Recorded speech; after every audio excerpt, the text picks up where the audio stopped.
सूरज और चंदन दोनों काफी अच्छे दोस्त थे। दोनों दिन भर अपने अपने खेत पर काम करते और शाम को घर लौटते। एक दिन, ये लो भैया, अब ठीक है, ये लो, तुम भी लो। चंदन, मुझे एक बात समझ में नहीं आती। जब भी तुझे फसल के पैसे मिलते हैं तो कुछ पैसे ये मंदिर के बाहर बैठे भिखारियों में क्यों बांटने आ जाता है रे? अरे इन लोगों की तो आदत है मांगने की, मैं तो 1 रुपया इन्हें ना दूं।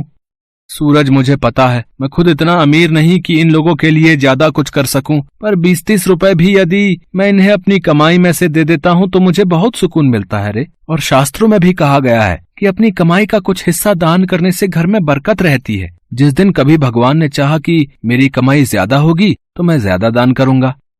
तू नहीं मानेगा, चल अब घर चलें, बहुत देर हो गई है और जोरों की भूख भी लगाई है। रमा, बस मेरा मन है इस बार दिवाली से पहले फसल की अच्छी बिक्री हो जाए तो त्योहार पर कुछ पैसे तो आ ही जाएंगे।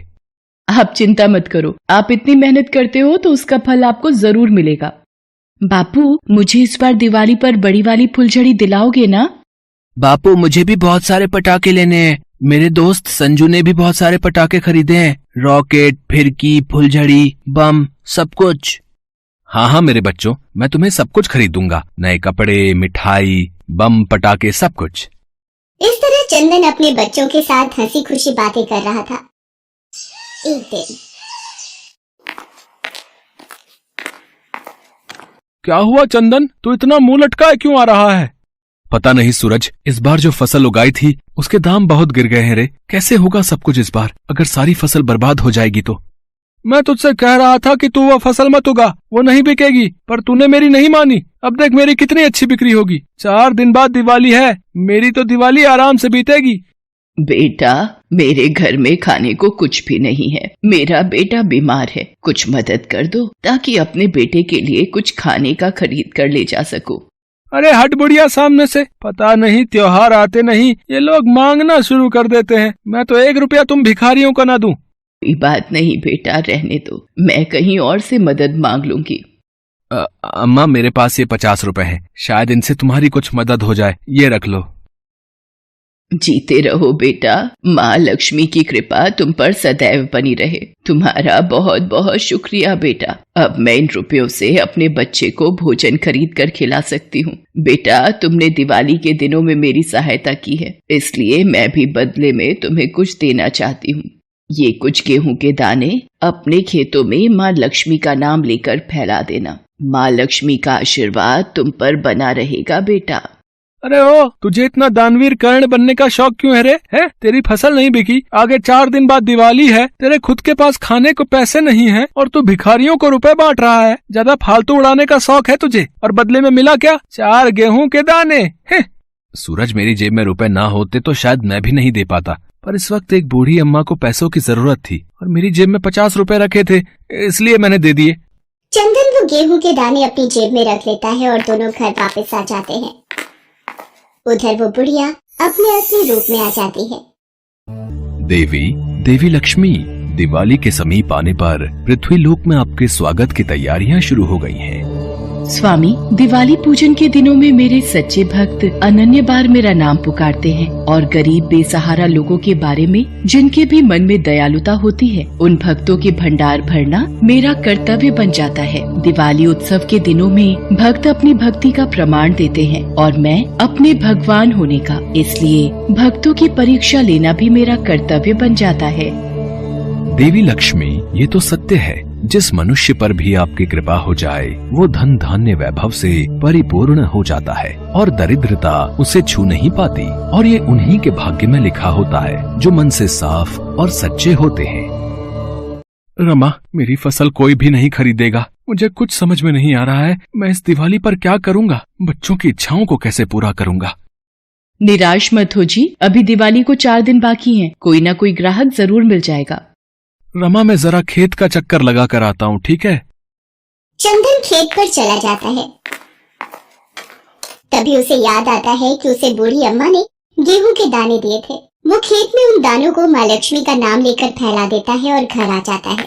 अगले दिन जब सूरज सोकर उठता है तो उसके द्वार पर एक ग्राहक आता है और उस फसल के बारे में पूछता है। चंदन उसे खेत पर ले जाता है। हरी भरी लहराती फसल को देखकर ग्राहक खुश होकर उस फसल को खरीदने के लिए बोलता है। ये सुनकर चंदन बहुत खुश होता है और वो अच्छे दामों पर अपनी सारी फसल उस व्यक्ति को बेच देता है। चंदन मन ही मन माँ लक्ष्मी को धन्यवाद करता है। पता नहीं उसके मन में ये विश्वास उठा था कि उसने जो गेहूं अपने खेतों में फैलाए थे वो माँ लक्ष्मी का ही आशीर्वाद था। चंदन खुशी खुशी सारी बात रमा को बताता है। रमा, माँ लक्ष्मी के आशीर्वाद से हमारी सारी फसल बिक गई। माँ लक्ष्मी आपकी जय हो। मैं सूरज को ये बात बताकर आता हूँ, वो जब ये खबर सुनेगा तो बहुत खुश होगा। चंदन सूरज को ये खुशखबरी सुनाने चाहता है।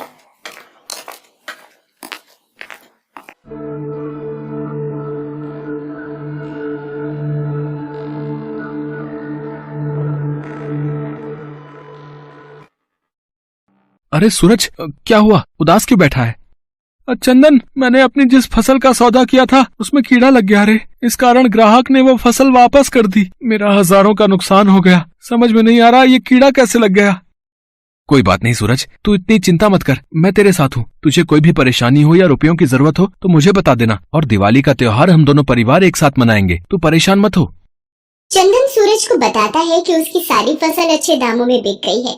ये सुनकर सूरज हैरान रह जाता है। उसे शायद अपनी भूल का एहसास होता है और वो चंदन से कहता है, मैंने हमेशा रुपयों को बचाकर रखने का सोचा रे, कभी भी किसी को दान पुण्य नहीं किया। और तुमने हमेशा खुद गरीब होते हुए भी मजबूर लोगों की मदद की। तुम सच में दयालु हो चंदन। हर व्यक्ति को तुमसे सीख लेनी चाहिए। अब से मैं भी दूसरों की मदद करूंगा। मुझे एहसास हो गया है, जो दूसरों की सहायता करते हैं भगवान उनकी सहायता करने स्वयं धरती पर आते हैं। उस दिन के बाद सूरज भी मजबूर और बेसहारा लोगों की मदद करने लगा। वो भी चंदन के साथ जितना हो सके उतना दान किया करता था। सही कहा है, दान भले ही 1 रुपए का क्यों ना हो, वो दान कहलाता है। इसलिए कभी भी ये ना सोचें कि आपने बहुत बड़ा दान करना है। जितना आपके बस में है उतना जरूर कीजिए। किसी को एक प्याला चाय का भी यदि आप पिलाते हैं तो वो कहीं न कहीं आपके अच्छे कर्मों में जुड़ जाता है। और फिर चंदन और सूरज एक साथ मिलकर दिवाली मनाते हैं। माँ लक्ष्मी और भगवान गणेश की पूजा करते हैं और बच्चे मिलकर ढेर सारे पटाखे और फुलझड़ियाँ जलाते हैं और एक दूसरे के गले मिलकर मिठाई खिलाते हैं। उस दिन से माँ लक्ष्मी की कृपा से दोनों परिवार खुशी खुशी अपना जीवन व्यतीत करते हैं और एक गरीब की दिवाली खुशियों में बदल जाती है। बेस्ट